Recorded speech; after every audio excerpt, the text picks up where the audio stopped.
How y'all doing? Just a second. I don't have to worry about being a professional because I'm not. How's the, hello, can you hear me? I can't hear me. Can you hear me? Can y'all hear me? Everybody can hear me? We're good? I'm loud, I'm obnoxious. Awesome. Guess what, guys? I'm not a lawyer, but I studied on the internet, so that's got to count. This is my legal disclaimer for when I do offensive talks. Well, most of my talks are offensive, but when I do like breaking in talks, this is my legal disclaimer. It's like, I will never try to steal from you or kill you unless you pay me first. Okay, I'm adorable. So when I talk about bad things that I do and really mean, horrible things, and you go, that's really not nice. Remember the kittens. Okay, I'm adorable. I only do it when you pay me. Okay, so don't do any of these things if you're not getting paid or you're not in scope, because that would be bad and that hurts people's feelings, at least. So let's start off. And if you'll notice, there's a theme going here. It's like I try to be subtle, so I don't know if you'll catch it. But the title of the talk is called Breaking In Bad. I'm the one who doesn't knock. If you haven't watched this show, you're going to be really confused through this whole entire talk. My apologies. But at least have an understanding. You'll hopefully get some chuckles here and there because I'll need them.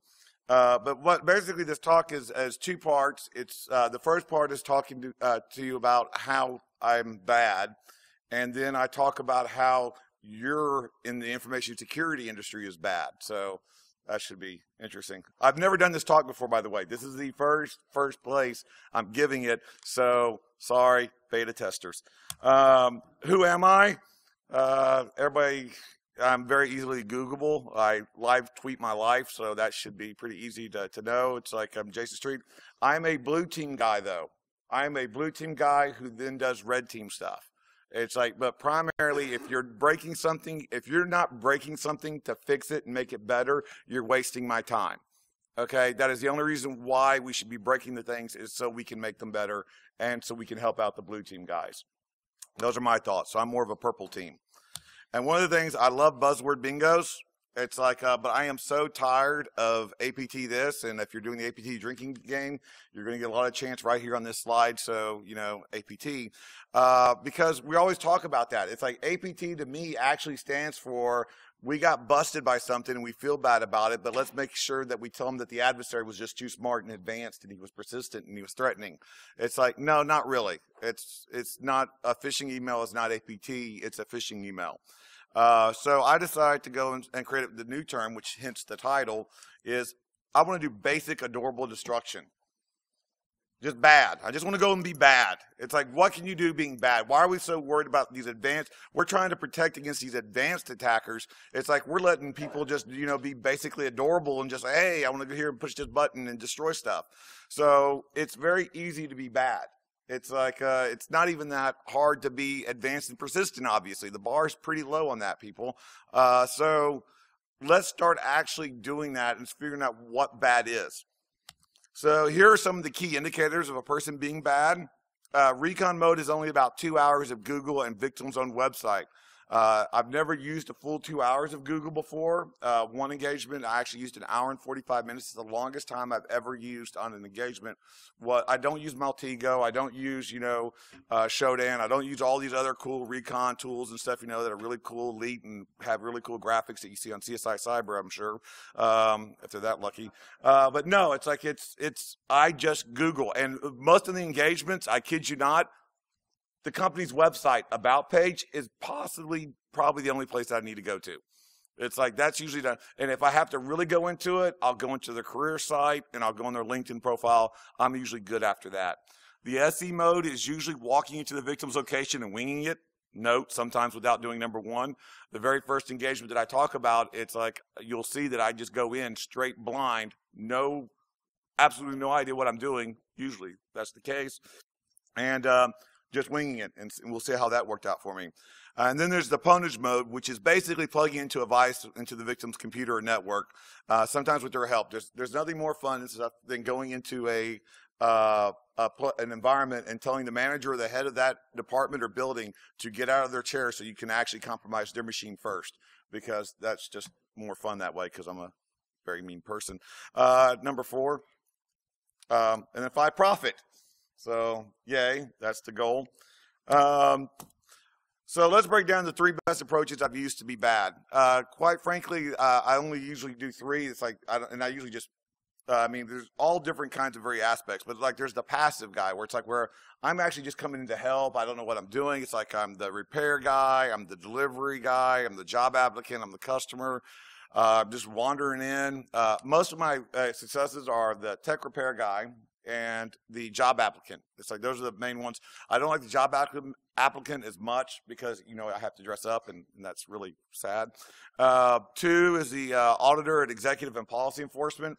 That is one where I'm the more authoritative. It's like that's where I'm going to be a little bit more angry, but mostly because I'm in a tie. And it's like where I need you to get this work done. I need this to happen. It's like, and usually that's one of the most destructive modes that I'm in because I'm in a tie, so someone's going to pay for it. And then 3, crazy off-the-wall personalities, not recommended, but totally fun and usually work. I mean, and when I mean off-the-wall, I mean, I broke into a hotel in the south of France in Teenage Mutant Ninja Turtle pajama bottoms and barefoot. It was pretty awesome. So you think people would notice, but no. So that's another story I may give after the talk or something like that if you give me some Diet Pepsi. So let's go and stop talking about this stuff and let's get to it. We're going to start with some story times. I picked 3 financial institutions in 3 different countries. The reason why I picked financial institutions, it's like I've done government research facilities, I've done government sites and stuff. I picked financial places because they've got regulations. That's where the money's at, as someone, you know, James said. It's like that's where you would think people would be the most secure. That's where people would be going after, right? So let's pick on them. Why not? The first job happens to be in Beirut, Lebanon. This is actually screen captured from the bank surveillance video. You will notice by the timestamp, from the time that I walked into the building for the very first time to I have full access to behind the teller line, 2 minutes and 22 seconds. I spent that time very wisely. I walked in. I have no idea where I'm going. I've never been in this place. I do not speak Arabic or French, and I sort of don't blend as extremely well into Lebanon, but I'm in. I got lucky, went down the hallway where the manager was at. The bank manager was in a meeting with someone. So what did I do? I walked in for a little bit, saw that he was in a meeting with somebody, and I was like, I just backed out, and I held out by his door. So I'm not down the hallway yet, so people are assuming that I'm in there talking to him. He doesn't have a clue that I'm there, and I wait there outside his door for about 30 seconds. Just, you know, hanging out. You know, I hang out a lot and stuff, you know, places, but mostly for the job, so it's okay. It's not creepy at all. And so I wait for about 30 seconds, and then I walk over to the first executive's office, this lady who saw me walk by, and go to his office and then gone for 30 seconds, and I come into her office. Yeah, I'm with IT support. We're with I'm from headquarters. We're looking at the USB policy rights and stuff, you know, for the GPOs to make sure that the read-write access and stuff, you know, has been turned off properly. I need to put this USB drive in. Yes, it's got a rubber ducky on it. Don't worry about it. To plug in and do some testing on it. Okay, so she gets up out of her chair, lets me plug it in. Good. See, now I'm at 2 places. Now some of the other employees saw me in her office doing some work. Then I go out of her office. That was about a minute. Then I go to the next one, to the next lady. Say, I'm with IT and stuff. You know, we're looking at the equipment and stuff. You know, doing GPL. We've got a problem with one of our computers. Well, that's why I'm here. Never say you're a plumber unless you know how to plumb, okay? That's just basically, so I always go in as the IT repair guy because I can do desktop support. I can at least fake it pretty well. So I was like, okay, well, that's cool. Let me look at that. But first I need to go around the teller. I need to check out the rights, and then I'll start working on the computer. So I go and do that, and you can actually see in the video of this, I'm actually making this man get out of his chair while he's dealing with a customer, and he's plugging to plug in a USB drive to plug my malware into his computer. The customer at the time, if you'll notice, was depositing $200,000 in cash right next to me the whole entire time. So that was fun. And as you can tell where these pictures are taken, I'm behind the counter, chilling out. I was actually literally spinning around in the chair a couple times because I was there for over 20 minutes. It's like I'm wearing a DEF CON leather jacket and red Thundercat tennis shoes at a bank in Beirut, Lebanon. All good. It's like, so one of the biggest problems was, and this made me sad because the manager came out and I started working with him too, and he was so happy. It's like because of the fact when he told me about the computer problem, I was like, oh, yeah, I started looking around, but you know what? We're going to get you another one from headquarters. Don't worry. So I'll send a work order because that's one of the things I'm here for. Like, oh, wait, we got a scanner over here that's not been working properly either. I'm like, oh, well, that's cool. It's like, I'll get you another one like that. We got 2 monitors that's been out for a while. Dude, I'm doing a whole refurbish thing, so it's like, it's going to be cool. It's like, we'll get those for you. And so after this engagement was over, see, I don't do pen tests. I don't do red teams. I'm not some kind of red team ninja. I do security awareness engagements. My whole job is to make sure that they're aware at the end. So after this was over, I waited till the bank closed, got all the employees together because they had failed so spectacularly, and actually explained to them exactly what happened, why I did all this. And one of the saddest moments, not the saddest, we'll talk about that one later, but one of the saddest moments was when the manager raised his hand like he was in grade school. And he's like, and I'm like, yeah? And he's like, we're not getting the equipment? And I had to tell this guy, it's like, no, I was lying to you. I'm a horrible person. And it's like, I felt like I was kicking a puppy. It was horrible. It's like, and so that was really sad stuff, you know. But it's like, so I gotta. But this guy, the reason why I got this guy here and he's got a frowny face on it mainly is because the guy in the really snappy sweater vest. I got his user ID. I got his password, and these Sun Oracle boxes have smart cards for extra security. So I took that too. So it's like, because I wanted to show the bank, it's like, it doesn't matter how good your online attacks are if I can get physical access to them. So, but I only had a password, an employee ID, and a smart card. So what else did I need? Well, I cheated. You're cheating because you already see it. It says I need the PC and I need network access, right? So let's go to the next branch and see what we can do there. Well, I do need a computer. So I walk straight in like I know where I'm going, and I go into the break room. They had a nice little water cooler there. Got some water. You know, I was a little thirsty, parched. It's like I waited for a couple, once again, creating some time, showing that I'm there doing something, and without one word, did not say a thing. I calmly walked behind the teller line, went to the computer that was on, shut it off, unplugged everything, and I took it with me. While the teller was helping a customer right beside me. Not one word. So now I've got user ID, password, smart card, and a computer. What do? Well, you go to another branch, say, hey, I need network access. I'm with headquarters and we're doing some IT stuff. And I got that. That simple. That was not advanced. That was not persistent. It was extremely threatening. Okay, I'll give them the T. Okay, I'll give them the T on that one. It's like, but it was very basic, and I am adorable, and it was very destructive. That's what occurs. It's like, so we get that and we see that, and you're thinking, it's like, and one of the things that people have told me, it's like, well, Jason, it's a foreign country. It's like they're more hospitable there. They're more friendly there and stuff. You know, it's like, well, which is sort of true stuff. You know, in a lot of places. No offense to us Americans, we're still yay, but they're very accommodating when someone, you know, from another country is coming over and doing stuff, because it's like you got to be there for a reason. And usually I'm wearing a Microsoft, a hacked Microsoft counterfeit badge that says I'm a hacker, badge number elite, and I know a lot of the Microsoft employees love that I use that. But I did switch it up though. I got a professionally evil lanyard, so I come with warning labels. But that's not the only case. So I wanted to make sure that we understand that it's everywhere. It's not just in foreign countries. So let's talk about this job at the state treasury here in the United States that I was told to do. And one of the things I loved about this engagement is, besides the fact that it was a state treasury, is the scope. When we're doing pen testing, when you're doing pen testing, what is one of the worst things, okay, besides a Joomla install? Okay, it's going to be scope, because an attacker's scope is like this. This is an attacker scope. And then you start talking to the client, and they're like, well, we need you to do Monday through Friday. And we've got a certain amount of IP addresses, but we don't want you to do the production servers. There's 3 devs. Well, here's the Windows. Do this one. This should be good. It's like that'll give us a great scope of what's wrong with our network if you can just do it right here, and we'll be fine. Because that's exactly the way an attacker looks at your network, right? They look at it just like this.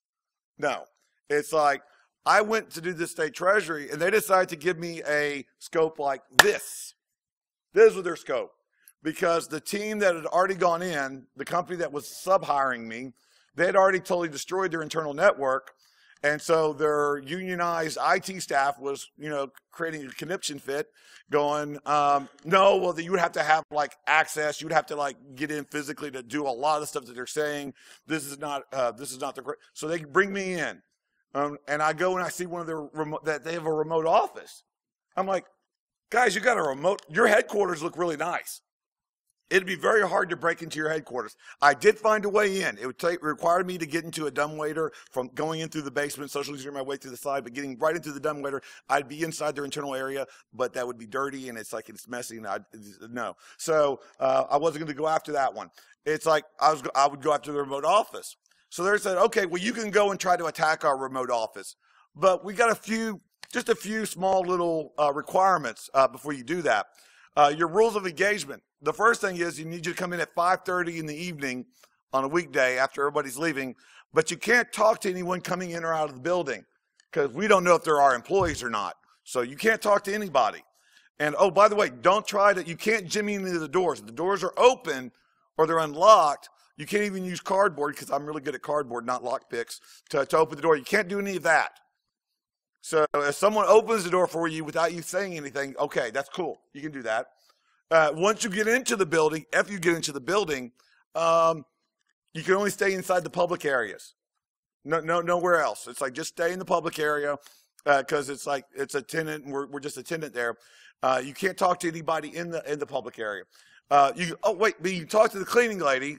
It's like talk to the cleaning person, stuff that's there, but you can't lie to them because they're not part of the engagement. So as long as you tell them the truth and you don't lie to them and they're in a public area and you can get inside, sure. Let's see what an attacker could do. Let's see how that worked out for them, right? Let me hurry up and get my face off there because that's a great view of my nose. I didn't edit this video because, let's face it, it only took me 1 minute and 25 seconds in this video to get into the front door. I got to do more of these. It's the perfect time to actually get some Diet Pepsi as well. I'm trying the first door. It's locked. I didn't have a crowbar, and that was out of the scope of engagement, unfortunately, because those are always fun. But so here I am walking. This is the longest part of my compromise with their front door, was walking to it. And that is funny, but it's sort of sad because I'm being totally 100% honest. This is the longest part of the video. I'm doing this for my video recorder watch. It's like I'm recording the whole thing through a wristwatch. So sorry for the lack of Dramamine. So I get to the door. I try to open it.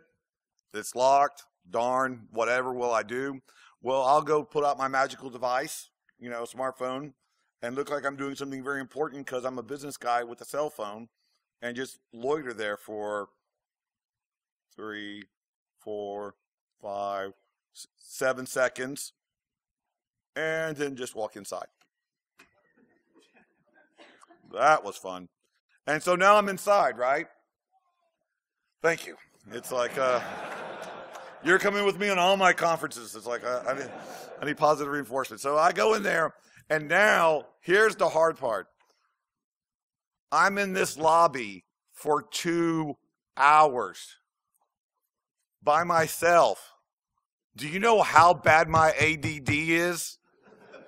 My battery was like at 2% by the time I was done. There's only so much Angry Birds you can do in 2 hours, people. Okay? It's just, that's all there is to it. So I'm like wandering around. I'm like staying in this lobby. It was torture. I should have charged them extra. Okay? But I'm in there for 2 hours waiting. Finally, I hear the cleaning lady on the second floor. Good enough. Okay. It was a public area. So I go to the upstairs and let's hear what happens with this. There's my nose again. Yay. Remember my caveats. I had to be 100% honest through this whole engagement.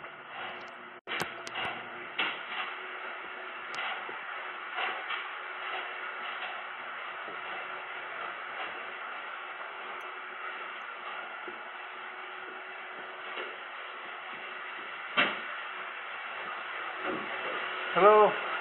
Hi. I'm in trying to get back in the suite. That's the truth. I was there the day before. I'm trying to get back in. Truth. Could you let me in real quick? Yes. Downstairs? No, no clean. Me no. Could you let me in? I can't get in. I can't. They wouldn't let me bring a crowbar, remember? It's like I just went to the bathroom and I didn't have my badge. I was there for 2 hours. I drank a lot of water. Don't judge me. And I didn't have my employee badge either. It's like I have a legitimate employee badge. I did not bring it with me. I didn't say it was their badge.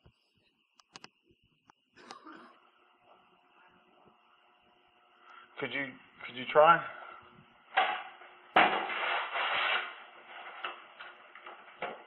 Thanks. I just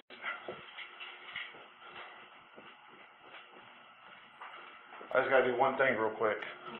I did. Destroy their network. It was just one thing.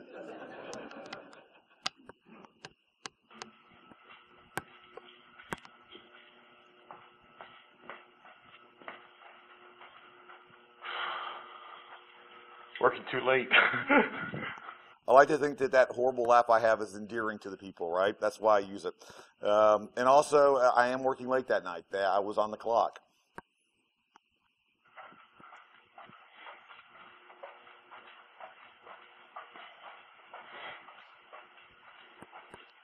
Once again, the longest part of the engagement is mostly just the transportation to the area that I need to compromise. Thank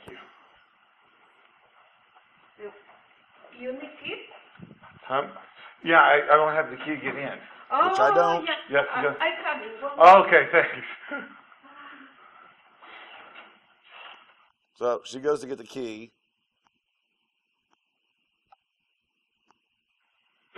Right. Yeah, she's got the key. Okay, I'm good, thanks. Bye. So I'm talking to someone. Thank you. Okay. See you later. Now I'm inside. Now I have to admit that I was a little dishonest at the last part. I said I was going to see her later, and I didn't. Okay, that was the only lie I did in the whole engagement. And also, do you notice how I was on the phone? It's like even if I wasn't talking to somebody, you act like you're talking on the phone. So when the person comes, it's like, oh no, they got the key. It's all good.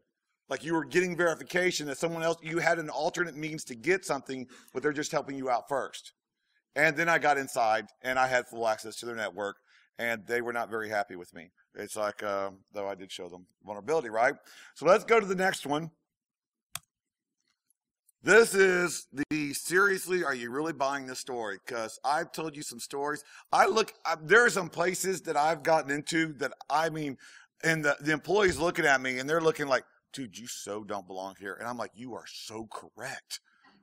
It's like, but they still let me in. And I'm like, are you serious? I can tell you don't believe me, and you're still walking by. You are a bad person. It's like, so that's what I'm going to talk about. I'm talking about these, some of the stories I've done. I've done some really weird ones, but I'm going to share with one of the most horrible things that I've ever done, well, professionally anyway. It's like, and I call this engagement my Jason and the terrible, horrible, no good, very bad social engineering engagement, because I did feel really bad about this one. And to give you a little bit more information, this was in Kingston, Jamaica. It was for a financial institution. But the problem was, I'd done the engagement 2 days already, And it's like, and I already got into the offices, some of the sanctuaries, but they wanted me to go to the headquarters. Headquarters was really pretty secured, pretty locked down. I'm like, okay, well, that's going to be tough. But I did an hour and 45 minutes worth of Google. I mean, seriously, that was a lot of work for me, and because I don't like working very much. But I finally found a way in. They had a charity organization that was on the same network sharing the same emails and stuff. So guess what that means? In scope. So I'm going after those guys. So I have an assistant call in. Well, not my real assistant. It was the guy who was hiring me and stuff to come down. It's like he called on the phone and said, yeah, we got this TV producer I'm his assistant here on the ground. He's like, he's about to be leaving, but he's doing a show on charity organizations and companies doing public good in the community. He wants to talk to you. So he puts me on the phone. It's like, yeah, what's going on? Yeah, I was having dinner with blah, blah, blah, and we were like talking about different community events. And then I heard about yours, and I'm like, oh my gosh, you're perfect for this show. You have to be on my TV show because you're awesome. It's like, but I got to fly out at 6 o'clock tomorrow morning. It's like, I got to meet you. It's like, anytime today I can meet you. It's like, I'll make it happen. It's like 2:30 or 3. Yeah, hold on a second. Cancel my 3. No, this is more important. Cancel my 3 o'clock. I got you. We're there. I'll be there. I'll see. Where you located at? Okay, cool. So I show up 15 minutes early to the main headquarters. Their building was across the street. But oops, I'm an American, right? So I just go into the other. Hey, I'm trying to get to the charity organization. Where is it? Oh, it's like across the street. Can I go to the restroom real quick? I always like to go to the restroom, not because of all the Pepsi, but I tend to get lost when I'm trying to look for that bathroom. I mean, I have gone 2 hours looking for a bathroom before, and some of the places I've got into have been totally terrifying. It's like, well, also fun. But so it's like, so I go, sure, you can go into the bathroom. So it's like the secured lobby area. They're very security conscious down there. It's very well organized. I mean, it was actually a good thing. They have very good security controls. And so their security guy opens up the door for me, and it's like, and there in the little lobby, it's like, there's a restroom. So I go over to the restroom and stuff, and I go into the restroom, and it's like, I didn't really go. I just, washed my hand, do the blow dryer, so you can tell, like, yay. And then I walk out the door, and I mean, the guy almost practically followed me into the stall, okay? And as soon as I get out the door, he's like, I mean, it's like, there is no way I'm going to veer off in this direction or veer off in this direction. I'm coming straight back to the door where I came out of. So, crap. So I go out and I'm like, okay, cool. So I go over to the other side and I go and talk to the manager of the charity organization. I'm like, yeah, let me see what's going on. And I start talking to her. It's like, yeah, we want to, but hey, do you have an executive, someone that works for the company, someone, the board of directors for the charity organization's here, and he used to be the CEO of the company. Can I talk to him? That'd be great. So we go up to his office, and I start talking to him, and I'm like, here, you know what? I could tell you all this time about what kind of great people you are and what a great thing this would be, but I got on this USB drive a video clip from one of our previous TV shows, and I can just show it to you, and you'll see exactly what we're going with. So just plug this right in.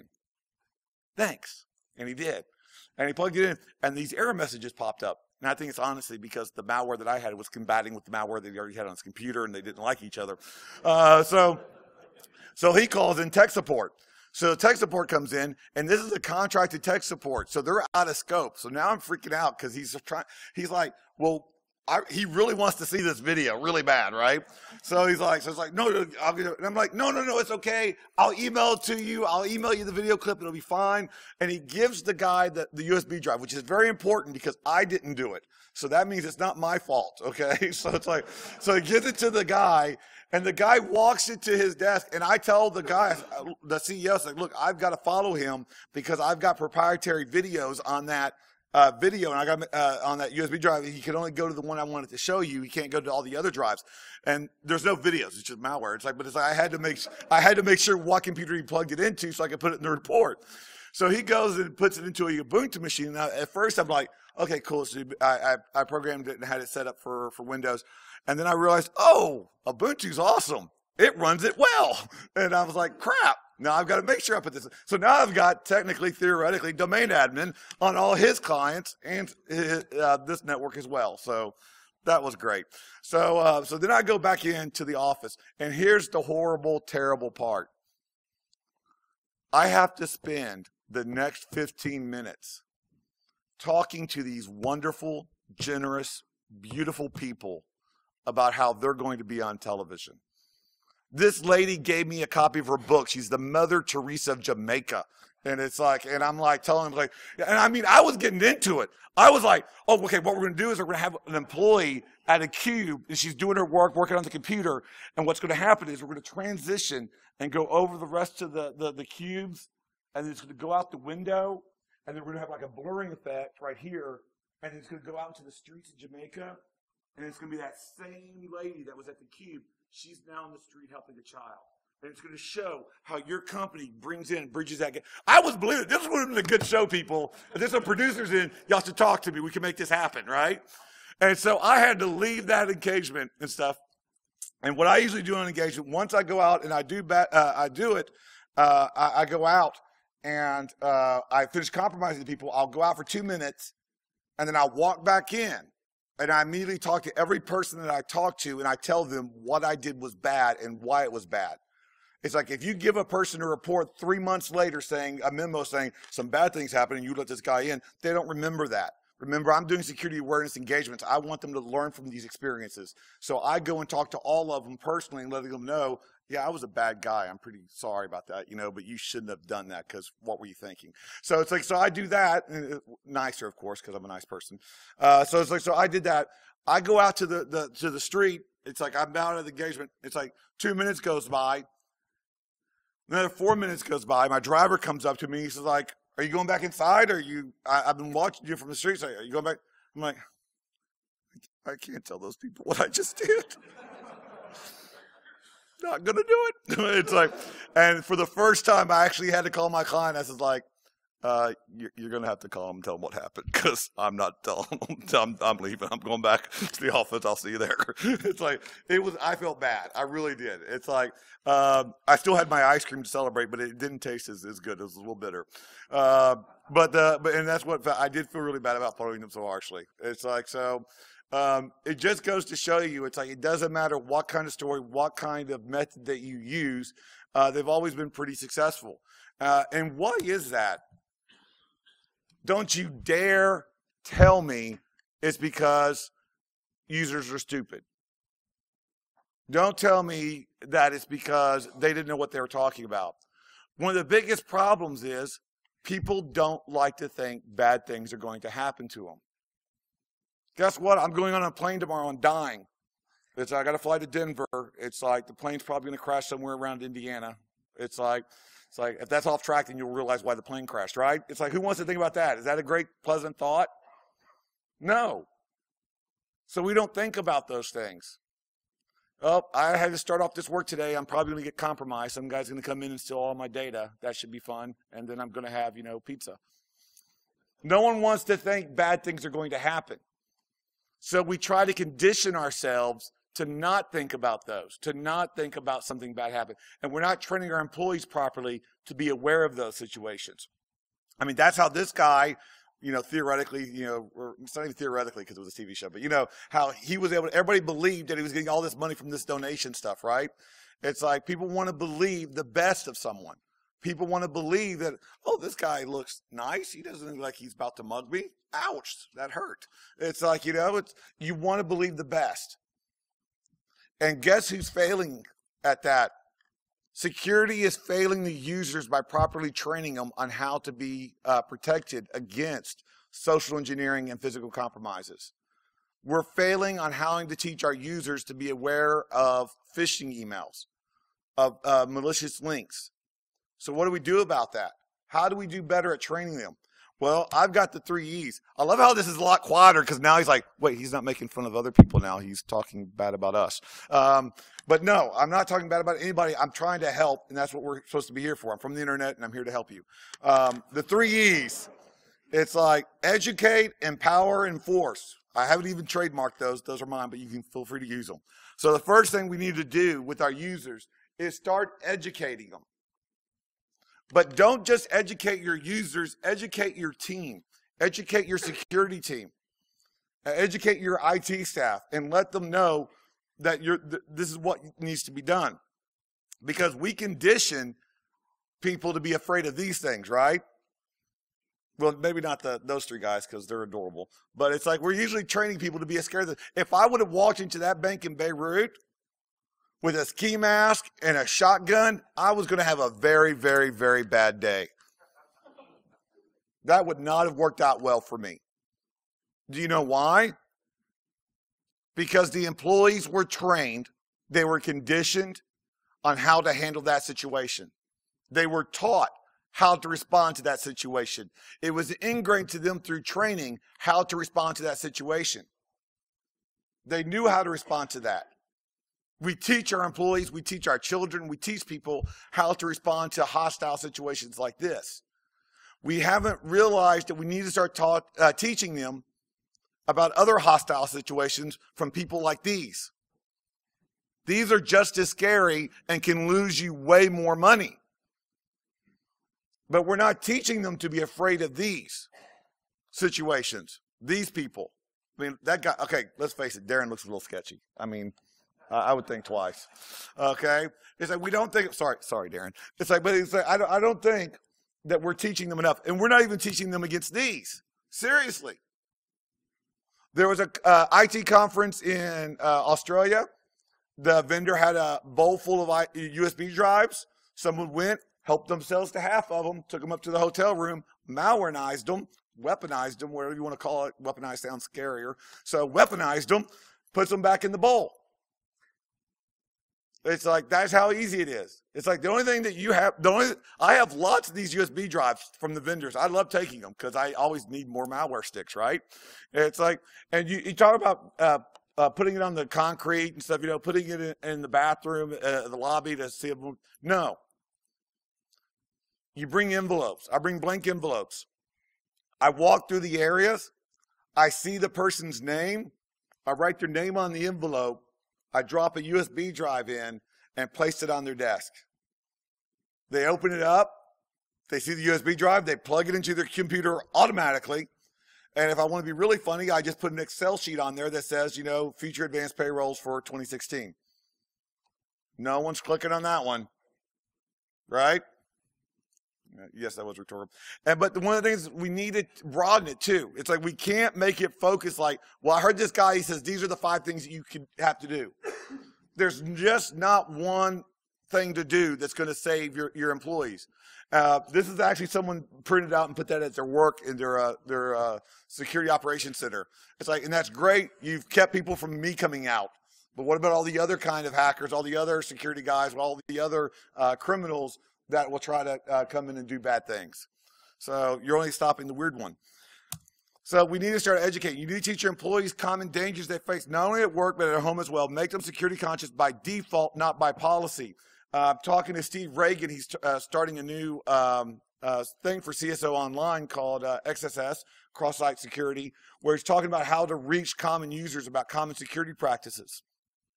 Do your employees know how to properly do their Wi-Fi at home to keep it secured?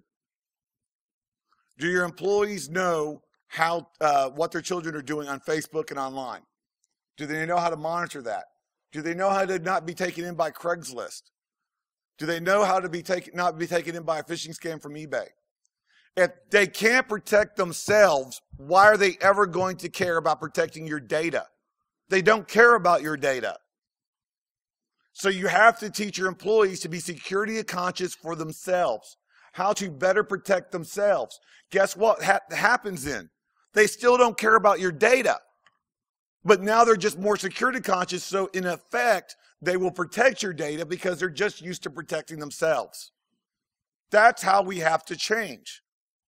Teach them to be security conscious for the sake of being security conscious. You drive home the fact that stranger danger is a good policy no matter how old you are. I mean, because if I don't scream stranger danger, nobody does, right? It's like, if you're in a secured area, I shouldn't be in it. It's like if you see a delivery person, if you see a guy in a suit, if you see anybody walking in an area that you're not familiar with, you should be contacting someone. And you got to create teachable moments. Have people come in and test those controls. See what goes on with it. The next thing we have to do is empower our employees.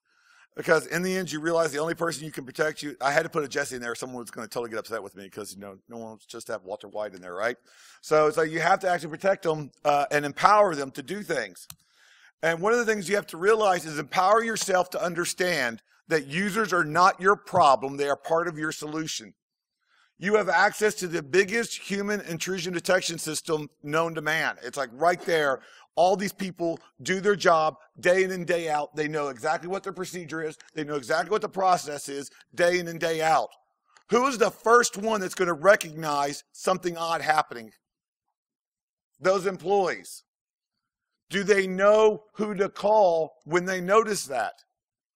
Do they know a number? Do you have one number in your organization that if they see a suspicious person, if they see a suspicious email, if they see suspicious activity on their computer, they have a number to call? If you don't, you should. That doesn't require any maintenance fees. That doesn't require a sales engineer coming to your work to show you how the phone works. That doesn't require a blinky box. That just requires them to have a means to communicate that there's a problem. And so many companies don't have that. I was in Amman, Jordan, breaking into a bank there. The manager was going, you shouldn't be doing that. He said, you can't plug that USB drive in the device into the computer. And as I was doing it, and my response to her was totally, you're right. I shouldn't be doing this. You should call somebody. It's like, call the manager. I'm sure they'll, oh, you're the manager. Oh, you need to call somebody. It's like, oh, wait, hold on. I'm going to plug that one back in. You're right. I shouldn't be doing this. It's like 4. Plugged 4 in while she was telling me that I shouldn't be plugging USB devices in. Did she have anybody to call? Did she knew how to respond to that? Nope. Did I appreciate it? The only time that I got to the point where I was like, okay, well, let me go get the paperwork to show you that I'm supposed to be here was when I was behind the teller line and there was a stack of money right by the computer. And that's when she started to freak out. It's like, because there was money involved. And I'm like, and I was trying to tell her, I honestly, my words were like, no, don't worry about, I don't care about the money. I just want the USB drive. I don't care about the money. I just want to plug this in. It's like, who cares about money? So she didn't have anybody to call. And you give them opportunities to do the right thing and reward them when they succeed and teach when they fail. On every engagement, I spend the last day of the engagement getting caught. Deliberately trying to, so I can report people's names to the people that stop me. I do not record one person's name of that failed. Not one. I had an engagement at a telecom company. The CEO was like, I want you to do a phishing email attack.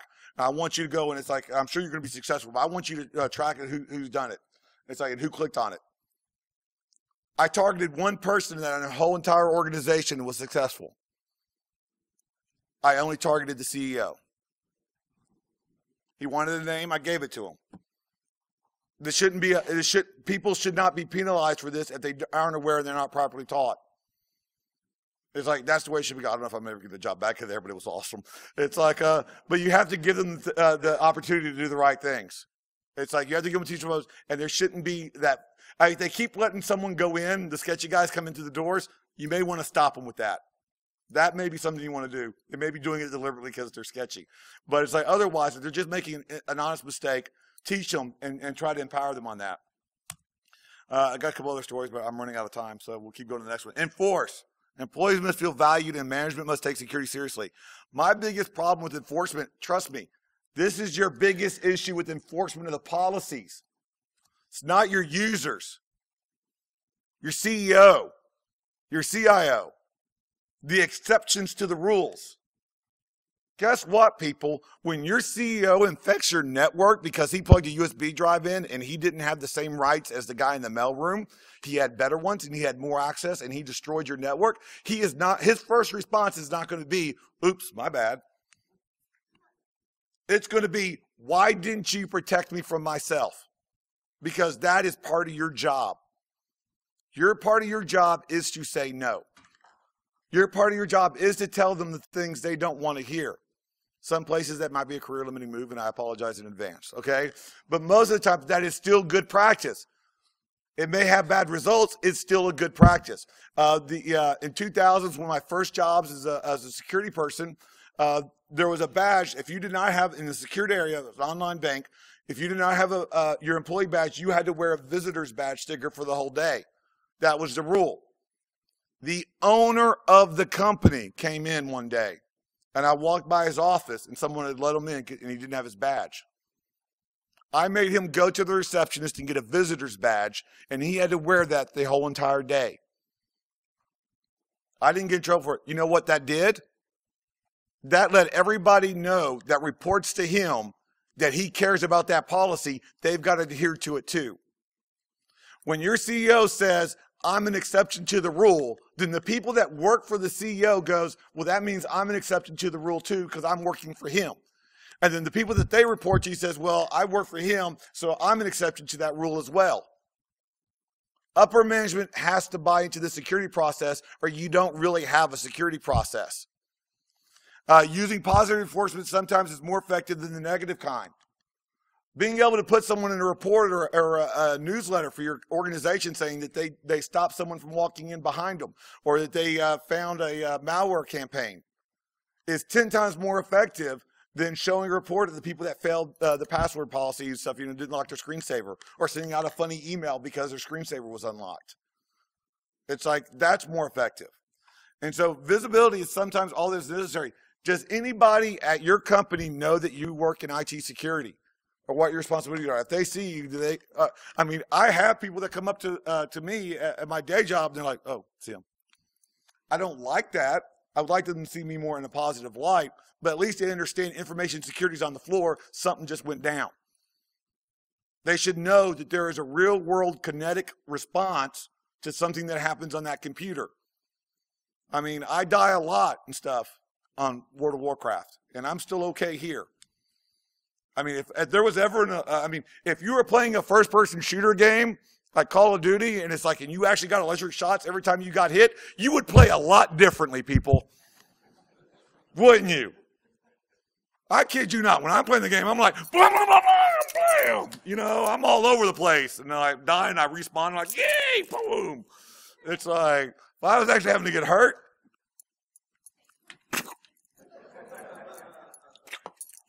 that's my whole action. So we have to understand that there's got to be some visibility to it. There's got to be some responses. You got to show them. And so what's my summary? This is my summary. I hate bad guys winning. One of the whole things on this whole talk is this is a bad guy. I personally hated Breaking Bad. The whole time through, I was like, this guy needs to die. He's really evil. He's really a bad person, and he should feel bad. It's like, it was sort of entertaining and stuff, going through it. But at the very end of the day, why are we letting the bad guys and the breakers get all the attention when it should be the defenders and the people that are building it up and trying to protect against these people? They should be the one profiting, not just these bad guys smiling. Make them work for it. Make it harder for them to get in. Make it harder for them to do what they're supposed to be doing, which is doing something bad. Threw a little bit of rain at the end. Sorry about that.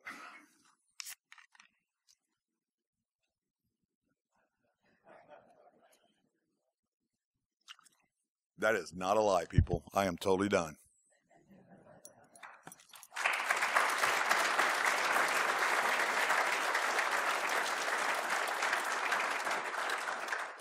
Any questions? Yes. Like on a job? No. You got to understand. People like this. It's like when I'm in a conversation, like people like, oh, you're Jason. Like, I am nobody. Okay. It's like being someone known in this industry is like being that guy who invented the invisible braces in the dentist convention. Okay.